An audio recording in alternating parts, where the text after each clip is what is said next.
Bienvenidos, bienvenidas a las memorias del presente Senderos de la Verdad, este esfuerzo interinstitucional por difundir las conclusiones de la Comisión de la Verdad y aportar a la reconstrucción de nuestro futuro.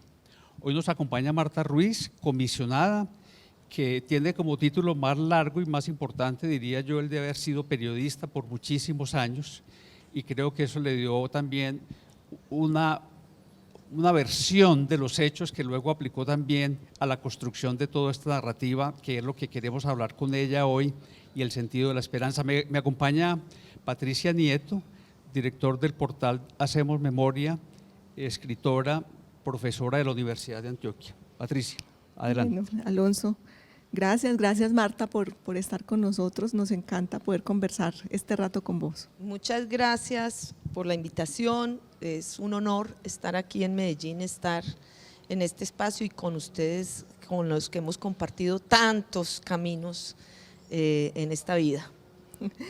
Marta, hay una de las ideas que se desprende de todo lo que hemos escuchado en las últimas semanas sobre el informe que presentó la comisión, de lo que hemos leído, de lo que nos han contado en muchos eventos. Parece que se desprende una idea que te quiero proponer para empezar a conversar. Es una idea que tiene como dos niveles, la paz esquiva y la violencia o la guerra persistente o recurrente. Me gustaría que nos hablaras un poco de eso y explicarnos esa doble idea que está contenida en el informe. Bueno, lo primero que yo quisiera recordar es que Colombia tiene una larga historia de violencia. El presidente Petro incluso en el acto de entrega del informe dijo la violencia endémica. Pero también hay que reconocer que esa violencia ha sido diferencial a lo largo de los siglos, de las décadas.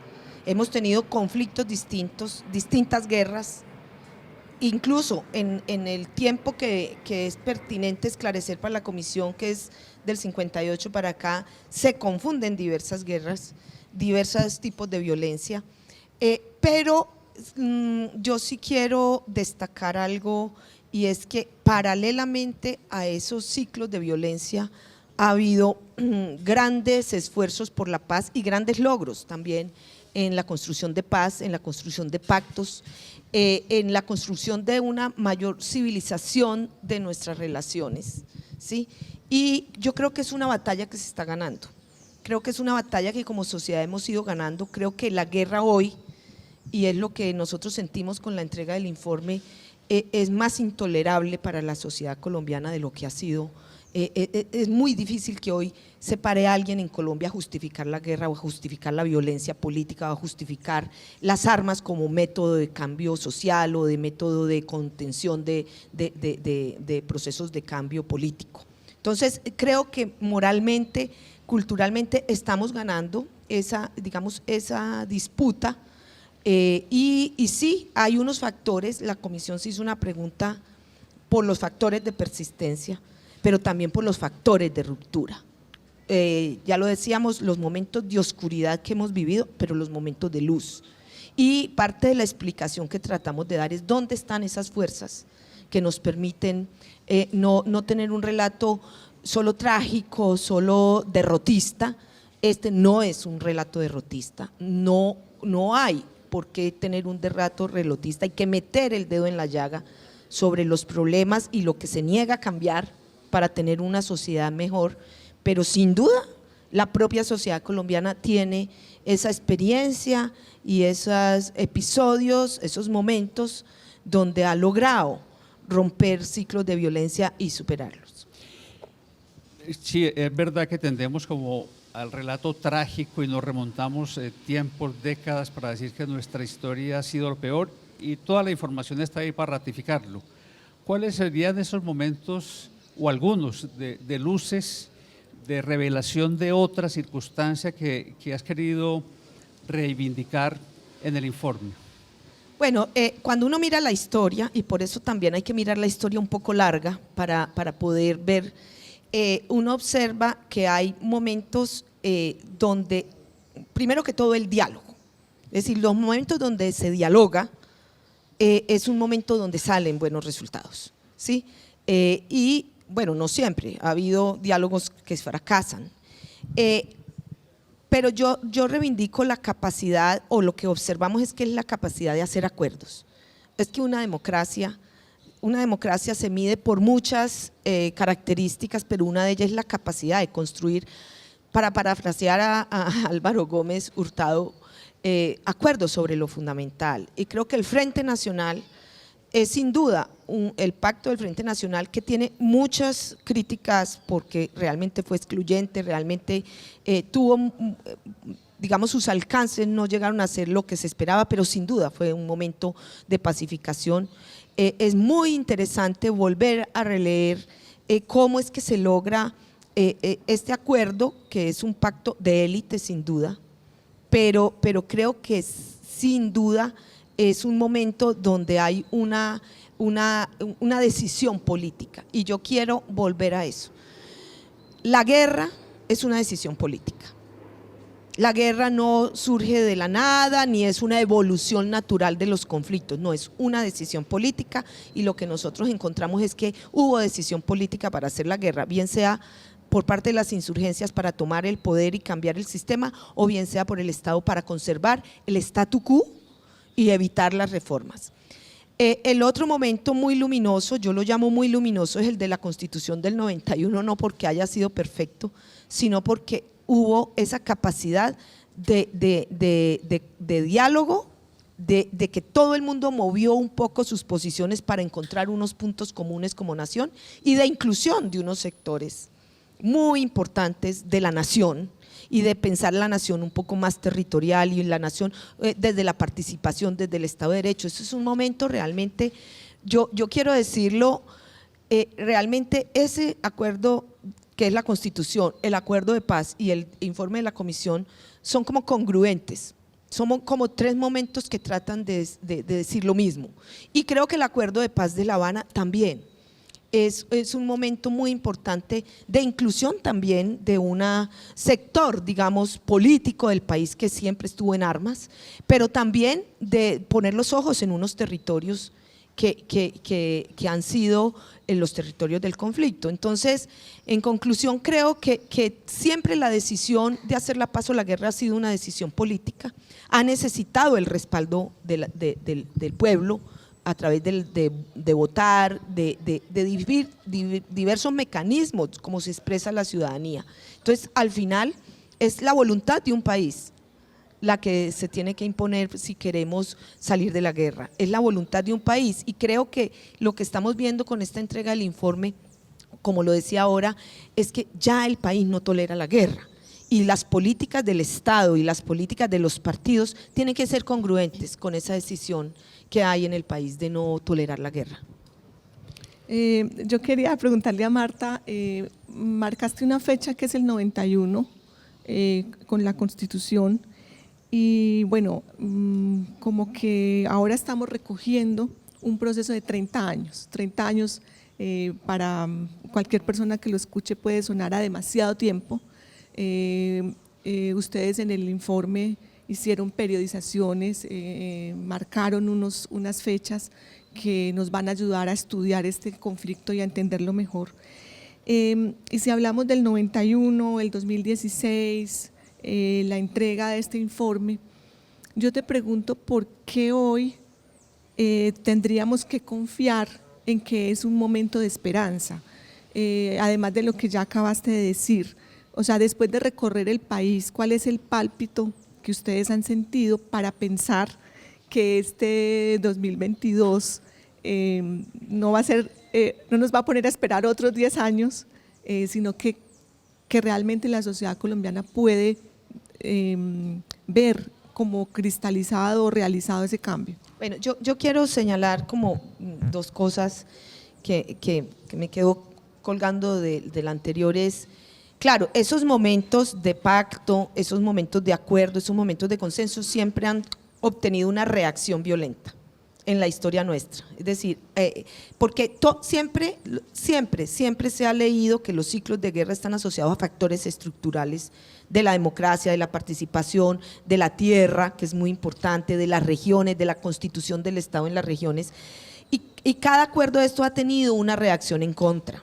¿Sí? De todas maneras, el inicio de la insurgencia en Colombia, que tiene mucho que ver con todas las mentes de la mentalidad de la Guerra Fría y de toda la construcción ideológica, tanto del Estado anticomunista como de las guerrillas, es una reacción de algún modo al Frente Nacional y a sus exclusiones.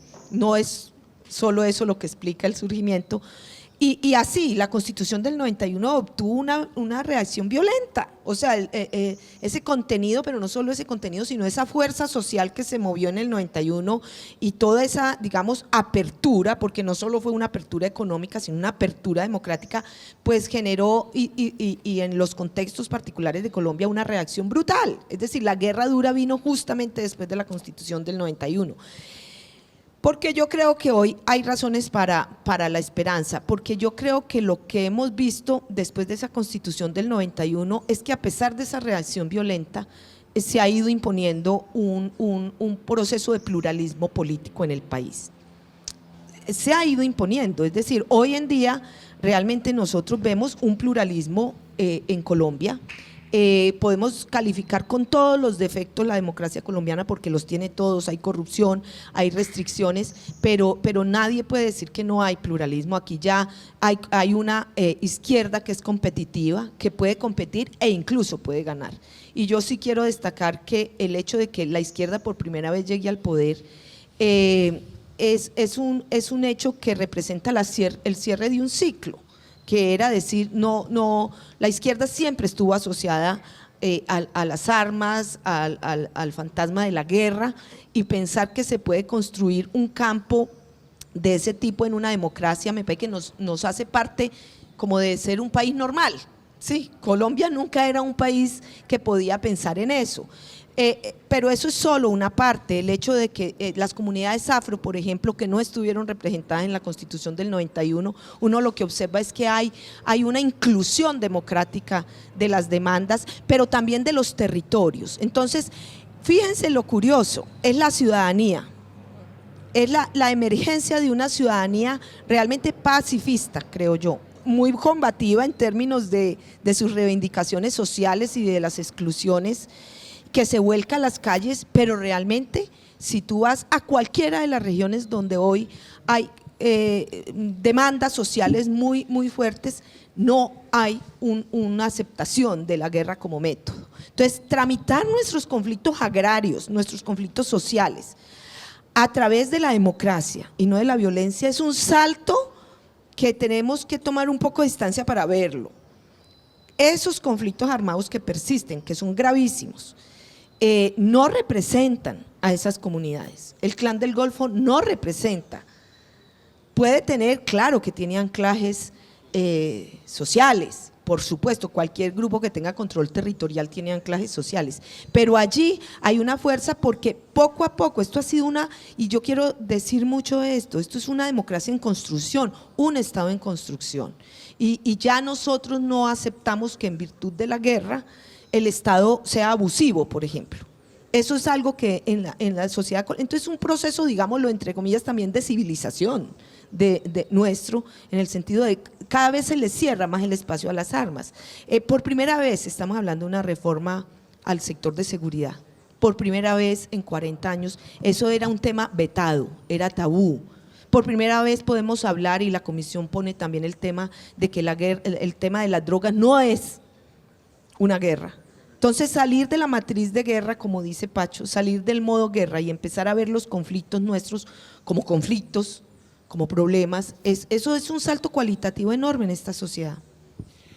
El título del informe, ese de la narrativa, No matarás, es al mismo tiempo como una hipercondensación, una prédica de la necesidad de cumplir ese mandamiento. Y lo que intuyo y te he escuchado es que el gran problema es que a razones muchas, algunas de tipo humanista o político o teológico, se ha apelado para violar ese principio y afectar profundamente la posibilidad democrática?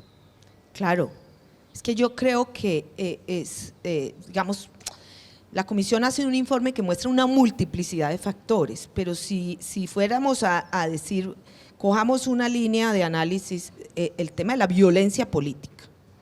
Y esa violencia política, ojo que no es solo, aunque fue y ha sido profundamente también electoral y partidista, es una violencia política de tramitar los conflictos sociales a través de la violencia. No es gratuito, es muy significativo que la mayoría de los líderes sociales que han asesinado en Colombia en los últimos 5 años son líderes ambientales. Porque tenemos, los conflictos ambientales en Colombia están creciendo, ¿sí? Están creciendo. Y justamente quienes están siendo asesinados son líderes ambientales. Eso muestra que seguimos y que hay sectores que siguen usando la violencia para tramitar conflictos que son netamente, que son conflictos que se pueden tratar en el plano de la conversación y en el plano de un Estado de Derecho que tiene que generar instrumentos. Pero así lo vemos a lo largo de la vida. Hubo momentos del país donde el sindicalismo fue casi que la principal víctima, los sindicalistas, los conflictos laborales se tramitaron a través o sea, tanto por parte de las guerrillas que podrían, yo qué sé, secuestrar, asesinar a los directores de las empresas, a los jefes de seguridad, yo qué sé, como por muchas empresas que usaron incluso, y eso está comprobado judicialmente, sus cuerpos de seguridad para contribuir con, por ejemplo, el fenómeno paramilitar, ¿sí? Para generar una correlación de fuerzas en ciertos territorios favorable, pero también agentes del Estado que… Entonces, todos estos son conflictos, es muy atípico que en una democracia, eso es propio de las dictaduras o de las naciones fallidas, donde no hay quien gobierne, que maten al líder sindical o al líder, pero en una democracia eso es inviable. Estabas mencionando las responsabilidades y a mí me gustaría saber la comisión y cómo avanzó en esa conversación con los responsables, porque en la efervescencia que vemos en el país parece estar más en los cuerpos y en los ánimos de las víctimas o de las organizaciones sociales que trabajan en los barrios, en las zonas rurales, y yo quisiera también conocer cómo perciben ustedes esa disposición de los responsables a participar en un nuevo momento del país.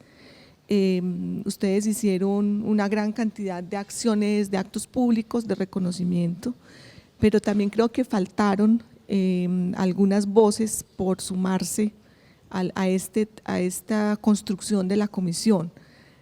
Cuando hablamos de responsables, ¿de quiénes estamos hablando?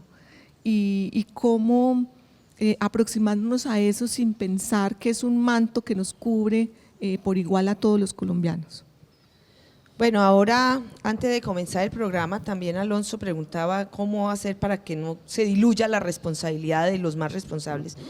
El mandato nuestro nos pedía específicamente a observar las responsabilidades sobre las violaciones a los derechos humanos y al VIH. Sí, lo que pasa es que tanto el mandato nuestro como el acuerdo de paz usan unas categorías que dice responsabilidades directas o indirectas, y allí eso amplía muchísimo por ejemplo, las responsabilidades indirectas son muy difíciles de establecer, ¿sí? Por eso la comisión ha hablado de entramados. Yo quiero decir algo con toda sinceridad, decir que hay unas responsabilidades, digamos, más allá de los aparatos armados, es un poco perogrullo, porque si nosotros estamos hablando de una guerra insurgente, y no solo esta guerra insurgente, todas las guerras necesitan apoyo social y político y necesitan apoyo económico. Es decir, eso es perogrullo un poco en una guerra. Recuerden que en los juicios de Nuremberg no fueron juzgados los militares, ¿sí? Se ha considerado parte de los nazis a personas que cumplían funciones, yo qué sé, el arquitecto, el médico. Es decir, eso es normal, que una guerra lo que pasa es que yo sí creo que en Colombia se ha instaurado la narrativa que los únicos responsables son los que llevan las armas. Y eso no es así. El origen del conflicto es político, luego los partidos políticos tienen, es decir, el ejército colombiano, según la Constitución y las leyes, no se gobierna solo. Se gobierna, hay por encima de las Fuerzas Armadas están los gobiernos civiles. El poder civil está por encima del poder militar. Entonces, sí tenemos que hacer una reflexión sobre la responsabilidad de los partidos políticos, sobre la responsabilidad de quienes financian la guerra o se benefician de ella. Y en esto yo quiero ser clara, no estamos hablando, cuando hablamos de empresarios, no, el sector económico es muy grande. Y es muy grande y son agentes económicos que no solo son empresas, también son, digamos, la economía ilegal en Colombia es muy grande, hay muchos beneficiarios. Entonces, los motivos, nosotros definimos que esta guerra fue por el poder político, pero también por el control de rentas, de la tierra y del territorio. Eso no es menor. Entonces, eso tenemos que verlo. Y a Justicia y Paz, digamos, lo trágico de Justicia y Paz, y que espero no pase con la JEP. El proceso con los paramilitares. Sí, es que solo fueron juzgados los paramilitares que, digamos así, ellos tienen responsabilidades múltiples, pero digamos, hay siempre la idea, la justicia va a quedar solo con los que usan el gatillo, pero quien paga, quien financia, quien alienta, y yo en eso quiero enfatizar algo, son responsabilidades diferenciadas. Incluso en la propia parapolítica, el proceso, nosotros encontramos que hay personas que se involucraron de manera distinta, como en el narcotráfico, hay personas que se han involucrado de manera distinta. No es lo mismo la responsabilidad del campesino que siembra coca, que de la persona que maneja una estructura de control militar del negocio del narcotráfico.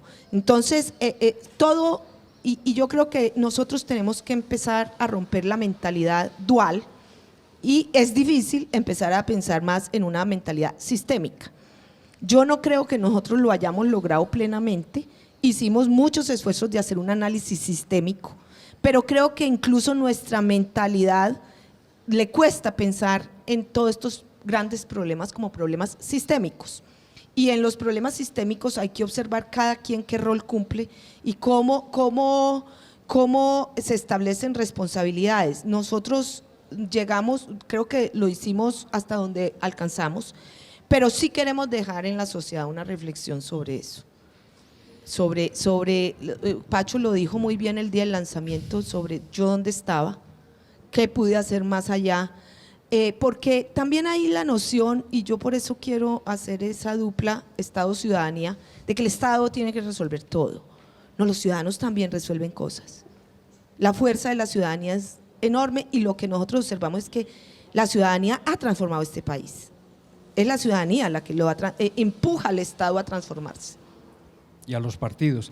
En el informe está desde luego inevitable, rotundo el narcotráfico. Sí. Y para la perspectiva de la esperanza, de la paz grande, esa es una de las grandes sombras. ¿Qué piensas que pueda pasar en el tema de narcotráfico, motor pues indiscutible de tantos desafueros, de tantas desinstitucionalizaciones, de tanta locura? Bueno, eso da un poco de nervios hablar de ese tema contigo, Alonso, pues porque tú conoces el tema, casi que eres una fuente privilegiada de nuestro informe en términos y Medellín conoce ese tema mucho. Mire, ¿qué puedo decir? Nosotros teníamos el mandato, uno de los puntos era indagar sobre el rol del narcotráfico en el conflicto armado interno, era así de grande, con énfasis en los cultivos ilícitos. Nosotros observamos, y quiero decirlo porque creo que ese es uno de los grandes aportes de la comisión, voy a decir como 5 cosas que encontramos, pero no sé si esa es la pregunta o si me remito a decir lo que proponemos. Encontramos, y lo que decimos, listo, vamos a buscar lo de los cultivos, y cuando empezamos a buscar los cultivos nos dimos cuenta que el narcotráfico está inserto en el sistema político colombiano desde muy temprano. Desde muy tempranos, los años 70, ¿sí? Eso no es primera vez que lo dice la comisión, tú lo dijiste incluso en tu texto de La cola del lagarto, que también lo leímos, está en la parábola de Pablo, pero lo han escrito personas como Eduardo Saez Robner, en fin. Pero esas son parte como de la narrativa olvidada en la guerra contra las drogas. Todos los cables de Estados Unidos, desde Carter, está diciendo, oiga, las campañas están llenas de dinero del narcotráfico. Entonces, esa es una primera. Segundo, que el dinero del narcotráfico desde ese momento muy temprano y antes entró con fuerza a la economía. Y ahí está, y allá sigue. ¿Qué pasa? Tenemos muy poca información sobre eso. Eso es una primera cosa que yo quiero decir. Colombia o no ha hecho el esfuerzo. Creo que la extradición ha sido un factor que ha hecho que la información esté más allá que acá. O sea, casi que para construir el capítulo de narcotráfico tuvimos que solicitar y buscar la información en Estados Unidos porque realmente hay más información allá. Y bueno, el narcotráfico permeó toda la sociedad. Toda la sociedad, el narcotráfico no solo es de clases altas, en las clases populares se vive, en muchas regiones es el único ingreso que tiene la gente, sea a través de redes criminales, de narcotráfico, sea de cultivos, en fin. De nuevo es un problema sistémico. Nosotros lo que vemos con mucha claridad en el informe es que la guerra contra las drogas fracasó. O sea, todos los esfuerzos que se han hecho, que han sido no esfuerzos fallidos, porque ha habido esfuerzos exitosos. El Estado colombiano ha capturado, extraditado, matado, desarticuló los carteles, o sea, eso no ha sido el problema, el Estado colombiano tiene la capacidad de, pero esto se reproduce, entonces nosotros tenemos que decir qué es lo que hace y entender muy bien qué es lo diferencial. Yo creo, nosotros lo decimos un poco ahí, aunque no lo desarrollamos, que el narcotráfico en Colombia fue un actor de la guerra. Y fue un actor de la guerra porque el narcotráfico es la base sobre la cual se cimienta el paramilitarismo tal y como lo conocimos. No quiere decir que no haya habido autodefensas auspiciadas por el Estado desde antes, pero tal y como conocimos el paramilitarismo y como el paramilitarismo fue en Colombia, su eje estructurante fue el narcotráfico y los ejércitos privados de los narcotraficantes. Y eso es muy importante porque sí, yo creo que las alianzas que hizo el Estado con los narcotraficantes, y fueron 2, 3 momentos muy claros, fueron fatídicos, fueron muy dañinos, no solo porque causaron muchas víctimas, sino porque derrumbaron mucho de la legitimidad de esa misma lucha contra el narcotráfico. Sí creemos que no se puede seguir, hay que cambiar un paradigma. Este no es el paradigma, no es haciendo lo mismo, y eso es nuestra reflexión en general en la no repetición. Uno no puede seguir haciendo lo mismo toda la vida si obtiene resultados que no son los que busca. Entonces, nosotros tenemos que decir, cambiemos el paradigma y hay que empezar. Hay que empezar por cambiar el paradigma y alguien tiene que empezar, pero esto no va a ser fácil, es un trabajo de largo plazo que seguramente va a ser paulatino y de sumar, pero sí creemos que hay algo que es muy importante, es que hay que escuchar. Hay que escuchar más a la población. El marco de la criminalización de los campesinos no ayuda. Los campesinos que son tratados como criminales porque cultivan, pues ellos ahora con el acuerdo de paz ha habido más vocería, pero tenemos que escuchar el problema y volverlo a pensar y con cabeza propia. Creo que sí ha sido una política muy adherida a los intereses de Estados Unidos, no hemos desarrollado una política propia. Estados Unidos tiene un interés particular y se actúa bajo ese interés, pero nosotros tenemos que pensar en nuestros intereses y que por supuesto es un problema global, pero nosotros ¿qué ponemos sobre la mesa en esa discusión?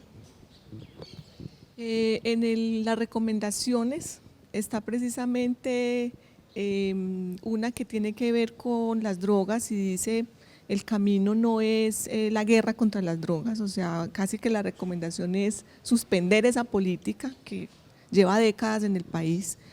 Y eso coincide también con algo que expresó el presidente Petro en su discurso de posesión, al que le dedicó unos buenos minutos a darnos pues su visión de cómo romper esa situación.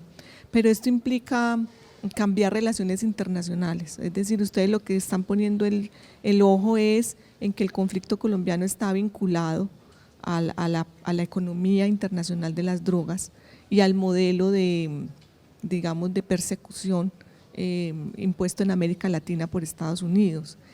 Ese reto de transformar eso, lo has dicho, se va a demorar años en lograrse, pero además de que el gobierno lo haga, como él lo planteó en su discurso, ¿qué otras partes de la sociedad o liderazgos de la sociedad tendrían que trabajar en eso? Porque involucra desde el comercio internacional hasta el campesino que está sembrando en una montaña de Antioquia. Bueno, durante muchos años el problema del narcotráfico era un problema de los colombianos. En este momento en América Latina eso ya no es así, y lo dijo Petro en su discurso. Brasil, ustedes pueden ver lo que es Brasil. Paraguay, vimos cómo aquí mismo en territorio colombiano fue asesinado el fiscal de Paraguay. Todos los países de América Latina, por no hablar de México, y de los países que no son de América Latina, es decir, este sí se volvió un problema global. Es un problema, pero muy fuertemente de América Latina, y nosotros sí creemos que ese es un primer nivel que hay que hacer, hay que… digamos, nosotros no hicimos un gran análisis en lo internacional sobre ese problema, pero sí no es justo que los países ricos, digamos los consumidores, determinen la política. Creo que hay que ganar una vocería más amplia de los países que están lidiando con el problema, pero yo quiero hacer un señalamiento y bueno, tú preguntas por los otros actores. Yo quiero señalar que no todos los países de América Latina fumigaron, por ejemplo. Cuando países de América Latina y de América del Sur tenían más cultivos que Colombia, se negaron a fumigar. O sea, hasta Afganistán se negó a fumigar, siendo un país invadido por Estados Unidos. Entonces, no es que no haya márgenes, ¿sí?, de conversación con Estados Unidos en ese sentido.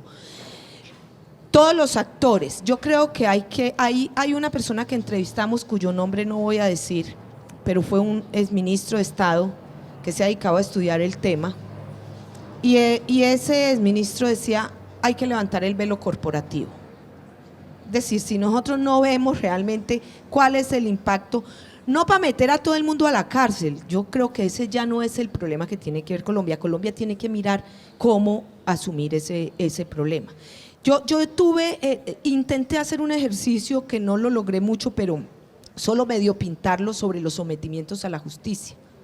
Y voy a hablar de uno en particular que me pareció muy triste, y es el sometimiento o el proceso con las AUC.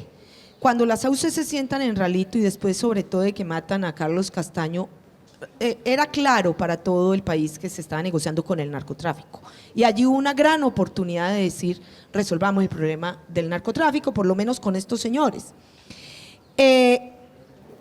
Muchos testimonios que recogimos y evidencias nos demostraron que el gobierno estaba sentado, pero no tenía suficientes, no sé si era la intención, no creo, pero por lo menos no tenía información para decir: señor Macaco, esto es lo que usted tiene, usted…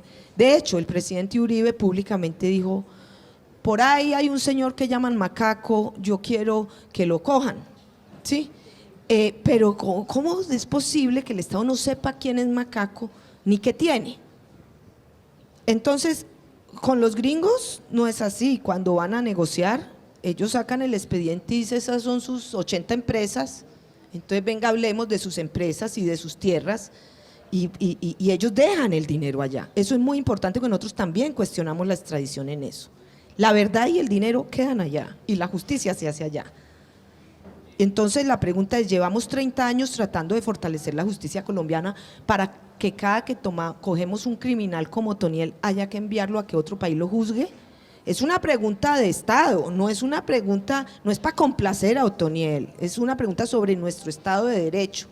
Entonces creo que la justicia tiene un rol, tiene que repensar cómo esto de yo creo que nosotros le cogimos miedo a los sometimientos a la justicia después de procesos complejos y fallidos en cierto sentido, aunque no tan fallidos. El sometimiento a la justicia que hizo el gobierno en la época de Pablo Escobar, hay narcotraficantes que ahí están, algunos cumplieron, otros no cumplieron, pero los Ochoa, en fin, muchos del cartel de Medellín se sometieron y ahí están.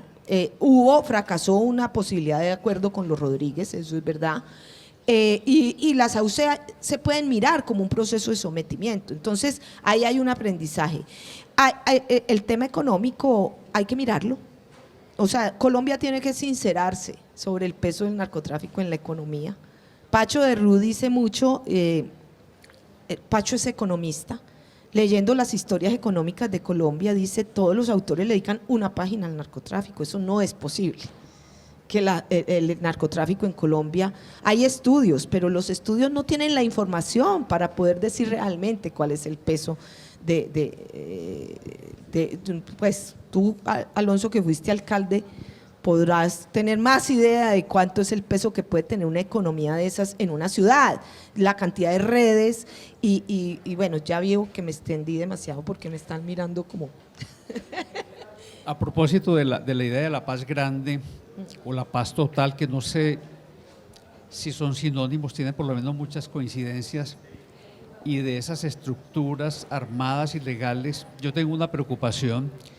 Y es que ya no tienen solo la renta del narcotráfico, sino que se han convertido en unas macroestructuras de extorsión universal.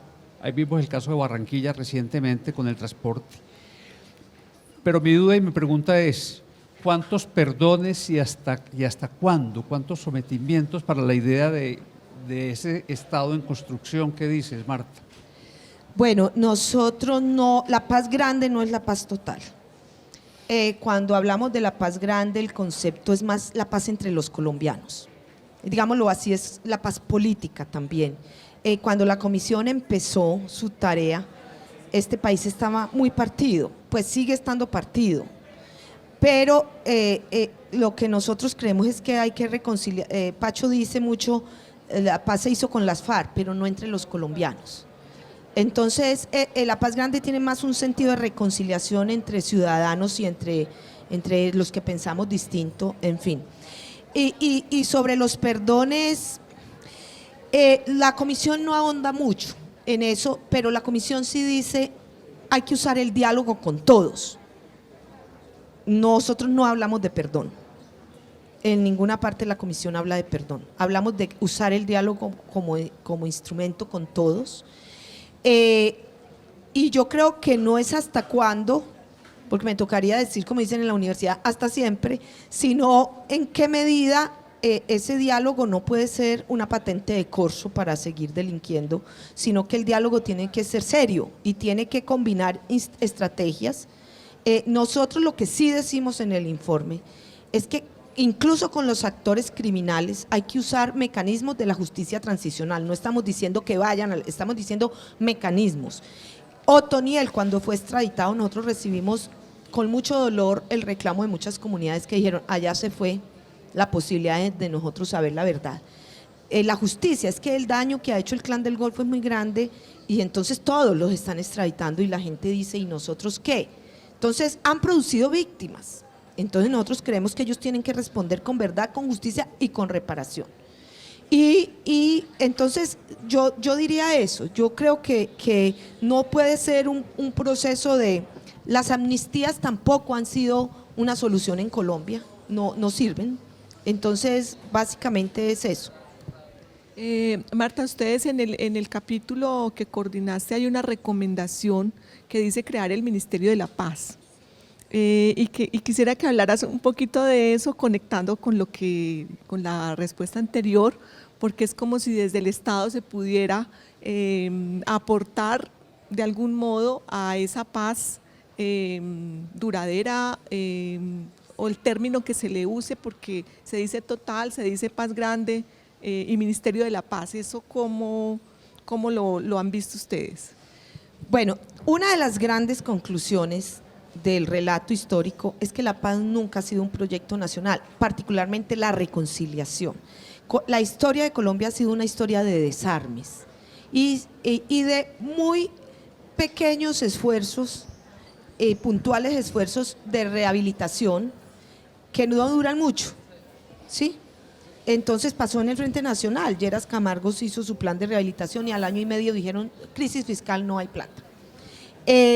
Con el PNR, recordemos, es que aquí hay otra dimensión que es muy importante de la paz grande y de esa paz como política nacional, es los territorios, porque el drama que ha tenido Colombia es la integración del territorio a su Estado de Derecho.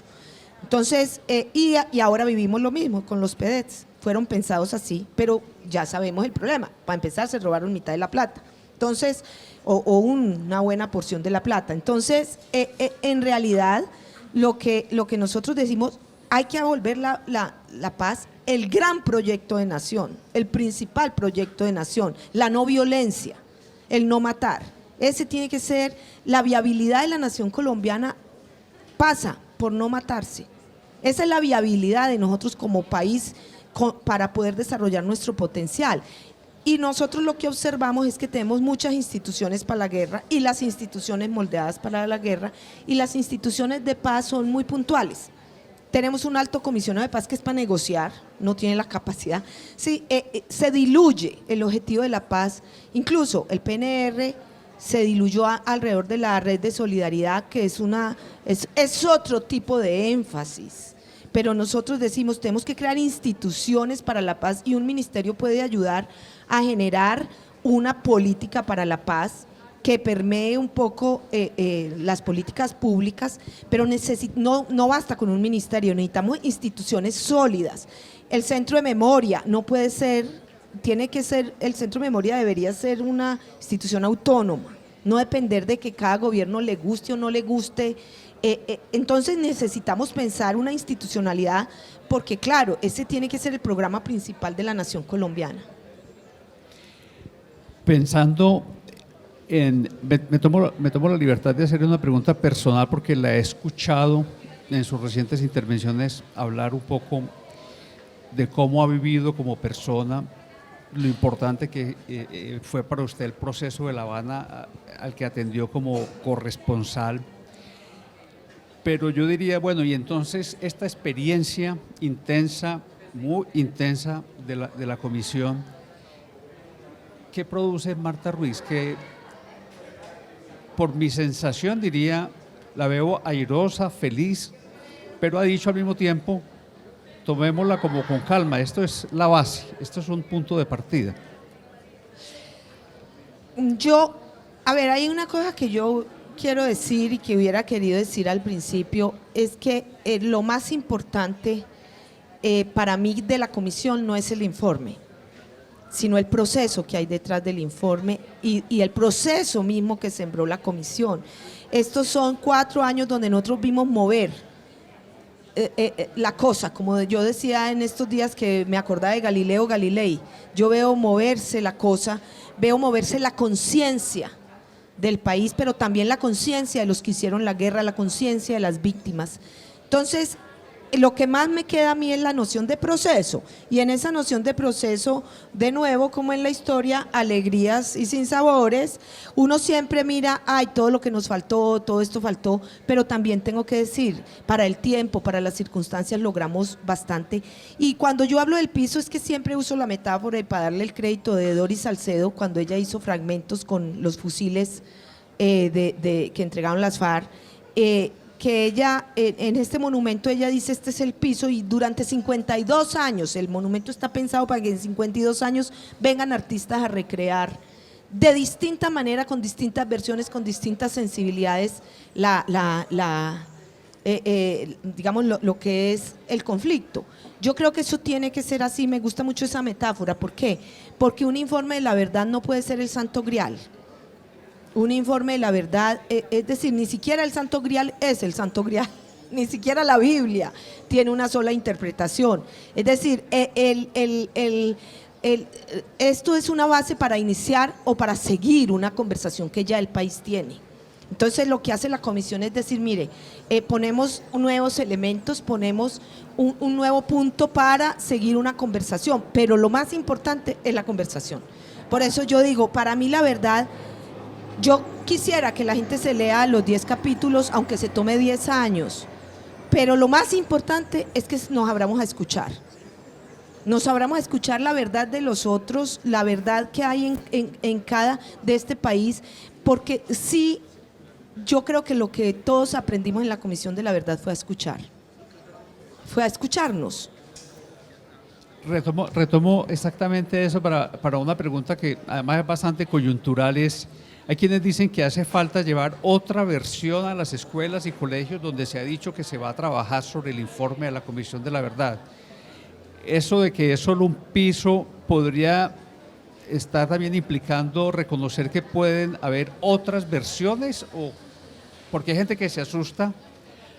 Hago una advertencia, en lo personal no creo que la comisión haya dejado de decir cosas trascendentes sobre todo, pero como se usa un poco el sofisma de que es una versión parcializada, y si hay otras versiones.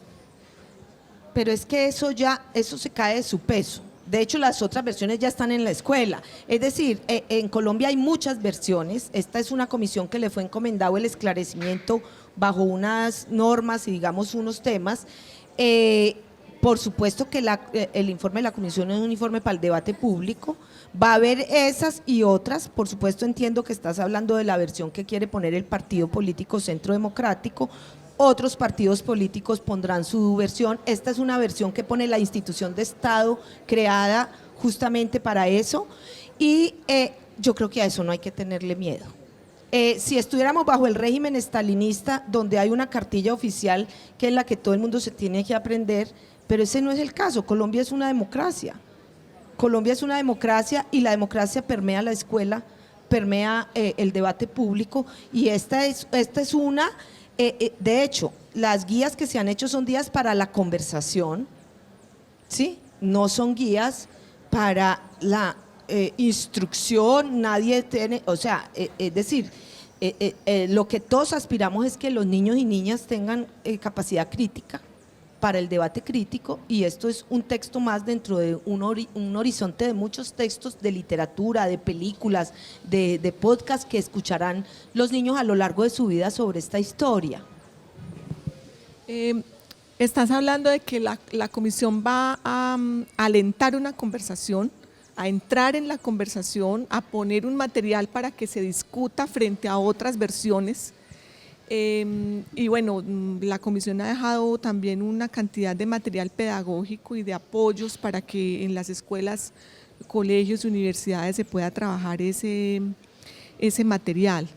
Yo me pregunto cómo llegar con esa información, con esta versión, a los que siempre han tenido los oídos tapados, porque con los niños y los jóvenes pues habrá didáctica y habrá manera de entrar a través de las artes, de otros formatos, pero ese país que no oye, o que nosotros percibimos que no oye, de pronto la comisión logró abrir ahí unas ventanitas. ¿Qué puede pasar? ¿Cómo se puede llegar realmente a establecer una conversación con los que no quieren oír? Bueno, yo tengo como, no sé, no estoy segura que haya un país que no quiera oír. Yo lo que creo es que justamente cuando yo digo que la escucha fue como un gran legado nuestro, es que si faltan, esta es una sociedad fragmentada, más que polarizada, yo creo que es una sociedad fragmentada, porque nos escuchamos y en eso contribuyen mucho, incluso las redes. Está estudiado que uno en las redes se sigue con los que piensan como uno. Entonces, aquí nos escuchamos entre los que piensan como uno, y yo no sé si es cultural nuestro que también tenemos mucho la tendencia a querer por encima de todo echarnos nuestro rollo antes que escuchar el de los demás. Yo creo que es una habilidad ciudadana, es una competencia ciudadana aprender a dialogar, y creo que parte de la cultura política que tenemos que construir, una cultura del diálogo civilizado. Eso depende mucho del sistema político. El sistema político tiene que generar espacios de escucha. Como la política se ha capturado por unos cuantos, porque incluso muchos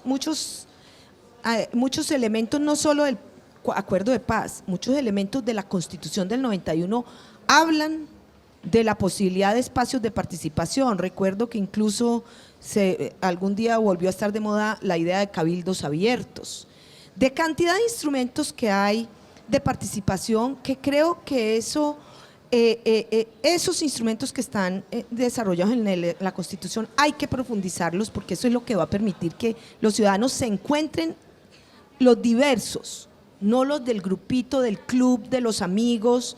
Entonces tenemos que salir de los guetos y encontrarnos al debate público. Eso lo tiene que facilitar la gobernabilidad, la gobernanza. El presidente Petro ha hablado de unos diálogos regionales. Nosotros en las recomendaciones planteamos incluso un proceso de diálogos regionales enfocados en el tema del ordenamiento territorial, porque nosotros lo que vemos y queremos poner mucha énfasis en los conflictos que vienen. Los conflictos que vienen en los territorios son por los recursos como el agua, y hay intereses muy grandes entonces si no hablamos vamos a terminar matándonos por el agua en unos años en los territorios, como nos hemos matado por la tierra o por la participación política. Entonces lo que yo creo es que hay que fortalecer los espacios de diálogo, y yo creo que sí hay posibilidades de… Yo hago una reflexión, si pudieron hablar el gobierno y las FARC, que se dieron bala, yo qué sé, es decir, si ese diálogo fue posible, ¿cómo no va a ser posible? Pero sí es muy importante dejarnos de ver como enemigos. Yo creo que lo primero que hay que decir es que aquí no hay enemigos, entre ciudadanos no hay enemigos, hay diferentes, hay adversarios, y por eso hay que saludar el debate así sea duro, y volver el Congreso de la República un foro democrático, y volver los medios de comunicación foros democráticos. Pero creo que hay que tener, y yo quiero, si me permite una anécdota, hubo mucha controversia cuando el presidente nuestro, Pacho de Ruz, y otros dos comisionados escucharon a Uribe, que porque en su casa, que porque la mesita era más grande y la silla más chiquita, que porque… a mí me pareció exactamente el acto que tenía que hacer la comisión, que era escuchar al presidente Uribe, como a cualquier ciudadano escuchamos, como a muchos los escuchamos en su casa, al presidente Uribe también. Entonces, yo creo que no hay que tener miedo a escuchar a Uribe, a escuchar al que sea. Yo no tengo miedo, la comisión no tuvo miedo, y creo que escucharnos es un acto, vuelvo y digo, es una competencia ciudadana que tenemos que desarrollar. Estamos ya para la última pregunta, y el sentido de este último programa es alimentar la esperanza que está en la base de todo lo que es el trabajo de la comisión.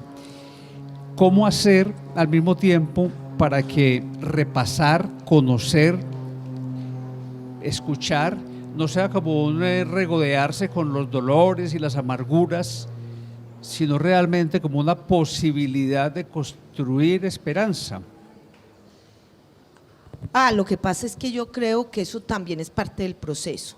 Lo que nosotros observamos, y creo que Patricia, que tiene gran experiencia en escuchar a las víctimas, sabe que y las víctimas de este país han dado la gran lección moral y nos han dado la gran lección. Las víctimas, escuchar a las víctimas es un acto ya de por sí de esperanza, porque las víctimas en su mayoría no están cargadas ni de odio, ni de… Pero yo sí creo que hay un momento como de catarsis, donde la gente quiere hablar de todo lo doloroso, y como país también, pero creo que esa es la deuda que hemos tenido. Tenemos que saldar cierta deuda de verdad y cierta deuda de catarsis para poder decir… ahora, no son procesos lineales. Yo creo que, y si uno observa países como Alemania, en fin… del pasado doloroso nunca se termina de hablar y nunca se termina de recrear el dolor. Yo creo que es importante tener esa memoria siempre, porque esa memoria nos recuerda lo que no podemos repetir. Pero creo que simultáneamente se van generando espacios, porque es la dialéctica. Es decir, no todo es solo dolor, no todo es solo esperanza, ¿sí?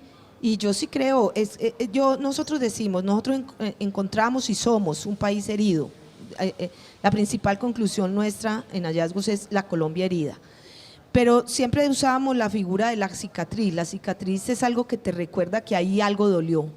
y esa marca está allí siempre, pero no, ya no sangra, ya no es una herida que te duele, pero ahí está para recordarte que algún día dolió y que te dejó algo. Entonces, nosotros tenemos que pasar de la herida a la cicatriz, de decir, vamos a cargar la cicatriz, pero nosotros tenemos que tener y entender la transición. Es que nosotros no podemos pensar que es que esto es un pasado perpetuo. No, no, no, no. Hay muchas continuidades y hay muchas rupturas. Pues Marta, muchísimas gracias por estar acá, pero sobre todo por el trabajo tan intenso, profundo, comprometido con la comisión de estos años y lo que le va a aportar y le está aportando al país. Patri. Muchas gracias, Marta. Una maravilla conversar con vos y con todas las personas que tuvimos el honor de tener en este espacio, y a vos muchas gracias, Alonso. No, los esperamos en las próximas emisiones de Las Memorias del Presente, las Rutas de la Verdad, este esfuerzo interinstitucional para difundir las conclusiones de la Comisión de la Verdad y construir un mejor futuro para todos. Hasta la próxima.